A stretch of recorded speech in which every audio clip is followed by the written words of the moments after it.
Friends, कैसे हैं सब लोग। पिछले दो वीडियो में हमने देखा कि एक्यूट केसेस में होम्योपैथी होम्योपैथी का क्या रोल है, और एक केस हमने देखा था कि जहां पेशेंट हम हिस्ट्री में ब्लॉक कर देता और काफ़ी कम हिस्ट्री मिलती है, तो हम कैसे दूसरी रेपर्टरीज के जरिए केस को सॉल्व कर सकते हैं। लेकिन आज हम देखेंगे कि हमारे पास कोई पैथोलॉजिकल केस आता है जो क्रॉनिक केस है, तो उसमें हम केस में किस तरह से एंट्री करते हैं और केस में क्या इम्पोर्टेंट है, और हनुमान सर ने इसके बारे में हमें क्या बताया है। तो जैसे ही केस आता है तो हमारा सबसे पहला काम है कि हमें पूरा केस लेना है। केस लेने में हमें कोई आलस नहीं करनी है। ज़्यादातर हम आलस कर जाते हैं कि भाई इतनी लंबी चौड़ी हिस्ट्री क्यों लें, जो मिल रहा है उसे उठा लेते हैं। जैसे कोई आज हम डिस्कस करने वाले हैं पैनक्रियाटाइटिस का केस। तो जैसे पैनक्रियाटाइटिस का पेशेंट आ गया तो हम सीधा डाल देते हैं पैनक्रियाटाइटिस एक्यूट क्रॉनिक, और उसमें से जो दवाई आती है वो हम दे देते हैं। लेकिन इस तरह से काफ़ी बार हमें रिजल्ट मिलता नहीं है। तो हनुमान सर इस बारे में क्या कह गए हैं, तो उसके लिए एफोरिज्म नंबर 5 सबसे ज़्यादा इम्पोर्टेंट है। तो थोड़ा हम एफोरिज्म नंबर 5 को डिस्कस करेंगे यहाँ पे कि एफोरिज्म नंबर 5 में क्या कहा गया। एफोरिज्म नंबर 5 में हनुमान सर ने हमें बताया है कि in this investigation the ascertainable physical constitution of patient specially when the disease is chronic. तो क्रॉनिक डिजीज है पेशेंट को, तो केस टेकिंग में हमें किस चीज़ों पे ज़्यादा ध्यान देना है। तो पेशेंट के morals, intellectual characters, his occupation, mode of living, habits, social and domestic relations, also his age and sexual functions. तो जब भी हम केस लेते हैं तो सबसे पहले हम पेशेंट के फिजिकल्स, मोडालिटीज़, कॉन्कोमिटेंस, ये सारी चीज़ें तो डिटेल में लेनी ही लेनी है, लेकिन उससे भी ज़्यादा इम्पोर्टेंट है पेशेंट का mode of living, social and domestic relations, उसकी मेंटल हेल्थ और मेंटल लेवल पे क्या क्या इश्यू चल रहे हैं, ये भी सबसे ज़्यादा इम्पोर्टेंट है, क्योंकि वहाँ से ही पेशेंट की डिस्पोजिशन डिसाइड होती है कि पेशेंट कैसा है। तो ये सारी चीज़ें इम्पोर्टेंट हो जाती है क्रॉनिक केस में। तो आज हम जो केस डिस्कस करने वाले हैं वो मेरे एक करीबी मित्र के मित्र थे जो हॉस्पिटल में एडमिट थे जब उनको एक्यूट पैनक्रियाटाइटिस का अटैक आया था। तो हॉस्पिटल में भी एक्यूट में 3-4 दवाइयाँ दी थी, उससे समहाउ उनका पेन थोड़ा कंट्रोल हो गया था, लेकिन फिर एलोपैथिक में उनको ऑपरेशन का बोल दिया गया। तो जब उनको ऑपरेशन का बोल दिया गया तो उनको ऑपरेशन करवाने की इच्छा नहीं थी। तो जो करीबी मित्र था उसने बोला कि भाई होम्योपैथी में इसका इलाज हो सकता है, आप होम्योपैथी में चलो। वो करीबी मित्र भी डॉक्टर ही है, और तो वो उनको होम्योपैथी में यहाँ लेके आए, और फिर जो हनुमान सर ने एफोरिज्म नंबर 5 में बोला है उस हिसाब से पेशेंट की हिस्ट्री हमने ली। पेशेंट की हिस्ट्री काफ़ी मज़ेदार थी और पेशेंट ने हिस्ट्री भी काफ़ी अच्छे तरीके से दी थी। तो चलो हम पेशेंट की जो लाइफ स्पान है सबसे पहले वो डिस्कस करते हैं कि लाइफ स्पान में पेशेंट ने क्या बताया। तो पेशेंट जब भी हम क्रॉनिक केस लेते हैं तो सबसे पहला सवाल पेशेंट वही पूछते हैं कि भाई आपका बेसिक नेचर कैसा है, आपको क्या ज़्यादा पसंद है, क्या नहीं है, कौन सी बातें आपको ज़्यादा हर्ट कर जाती है। और इतने सारे सवाल एक साथ हम रख देते हैं। बचपन कैसा था, बचपन की परिस्थिति कैसी थी, घर के हालात कैसे थे, माहौल कैसा था। तो जब आप इतने सारे क्वेश्चन रख दोगे तो पेशेंट को जो उठाना होगा वही वो उठाएगा, क्योंकि जो उसका अंदर से जो भी उसको ज़्यादा हर्ट किया होगा, जो भी बात उसको ज़्यादा हर्ट हुई होगी वही बात से वो शुरू करेगा, और या तो फिर उसका जो नेचर रहेगा उसी हिसाब से वो शुरू करेगा। तो यहाँ इस पेशेंट ने भी उसी हिसाब से शुरू किया। तो यहाँ इस पेशेंट ने सबसे पहले शुरू किया कि मुझे जो समझ सकता है उनके साथ ही मैं रहता हूँ। मुझे ऐसे आदमी पसंद है जो पैसों को प्राधान्य नहीं देते हैं, जो रिलेशंस को प्राधान्य देते हैं। मेरे लिए पैसों से ज़्यादा रिलेशंस की अहमियत है। ओके, ठीक है, तो फिर आगे क्या है। तो फिर मैंने पूछा कि भाई और कैसा नेचर है और आप क्या करते हैं। बोले कि मैं एक धार्मिक संस्था से जुड़ा हुआ हूँ और वहाँ मैं काफ़ी सारे जो एक ग्रुप है बड़ा वाला उसका लीडर हूँ और पूरे ग्रुप को हैंडल करता हूँ। तो जब भी वहाँ कोई दिक्कत होती है ग्रुप के मेंबर्स को तो वो सारी समस्या लेके मेरे पास आते हैं और मैं पूरी निष्ठा से उनकी समस्या सॉल्व करने की कोशिश भी करता हूँ और सॉल्व भी हो जाती है। लोग मेरी बहुत सुनते हैं, मुझे बहुत मानते हैं।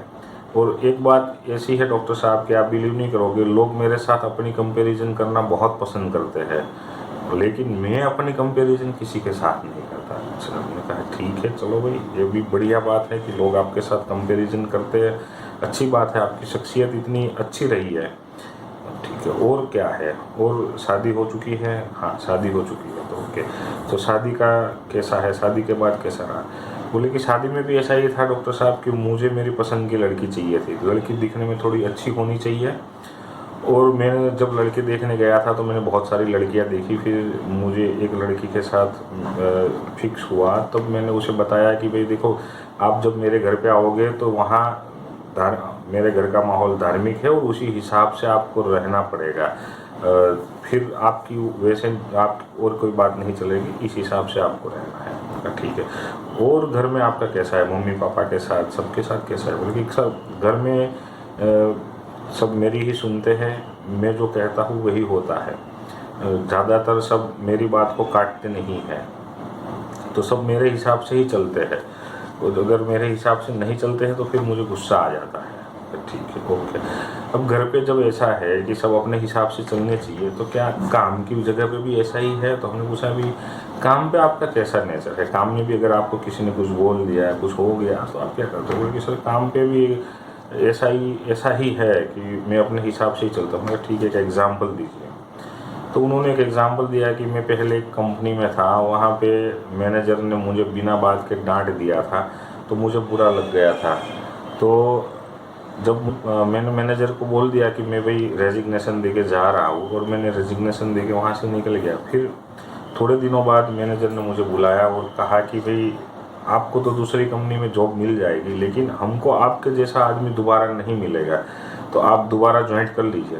लेकिन फिर मैंने मना कर दिया कि भाई पहले आपने मेरे साथ गलत किया, अब मैं यहाँ ज्वाइंट नहीं होऊंगा। तो फिर हमने पूछा कि आपका बचपन कैसा था? सर बचपन अच्छा था, लेकिन पापा मेरे गुस्से वाले थे, तो पापा से मैं डर के रहता था। लेकिन मुझे पता था कि भाई अभी मेरा जो समय है वो वीक है, मैं छोटा हूँ, लेकिन जब मैं बड़ा होऊंगा तो मैं स्ट्रांग रहूँगा और पापा वीक होते जाएंगे। ठीक है, तो अभी घर में मेरी चलती है, उस टाइम पे पापा की चलती थी। मैंने कहा ठीक है चलो। तो इतनी सी हिस्ट्री थी पेशेंट की। यहाँ हमने पूरी हिस्ट्री नहीं ली है, यहाँ हमने सिर्फ जितनी हिस्ट्री इम्पोर्टेंट है, जहाँ से हमने केस में एंट्री करी है, वही पार्ट हमने कवर किया है। क्योंकि सारी हिस्ट्री लेने जाएंगे तो फिर काफ़ी समय निकल जाएगा। पेशेंट की बेसिक कंप्लेन ऐसी थी, जब मेरे पास आए थे तो उनको पेनक्रियाटाइटिस तो था ही, इसकी वजह से उनको एपिगेस्ट्रिक पेन था। ऑन एब्डोमेन एग्जामिनेशन एपिगेस्ट्रिक में थोड़ी टेंडरनेस भी थी, और जो भी वो कुछ खाते थे तो खाने के बाद उनकी जो दिक्कतें थे वो बढ़ती थी, पेन बढ़ता था, डकारें आने शुरू हो जाती थी, एब्डोमेन डिस्टेंशन वगैरह उनको शुरू हो जाता था। पेशेंट हॉट थर्स्टलेस्ट है, उनको वार्म फूड डिज़ायर है, लेकिन हाँ उनकी एक स्पेसिफिक डिज़ायर है, डिज़ायर फॉर आइसक्रीम। उन्होंने कहा कितनी आइसक्रीम खाना आप पसंद करते हैं? बोले कि सर मुझे अगर हर रोज़ आइसक्रीम मिले तो मैं हर रोज़ खाऊंगा, और मैं हफ्ते में 3 से 4 दिन तो आइसक्रीम खाता ही हूँ, और घर पे भी आइसक्रीम बनवाता हूँ, और मैं एक आध डिब्बी नहीं खाता हूँ, मुझे पूरा बाउल भर के आइसक्रीम चाहिए, और मुझे आइसक्रीम बहुत पसंद है, अगर मुझे आइसक्रीम मिल जाए तो मज़ा आ जाए। ठीक है चलो, ये भी सही है। और पास्ट हिस्ट्री में उनको रिकरेंट मलेरिया था, और भी एक बार उनको पेट की तकलीफ़ें ही रही थी, आगे रिकरेंट गैस्ट्राइटिस वगैरह उनको रहा था।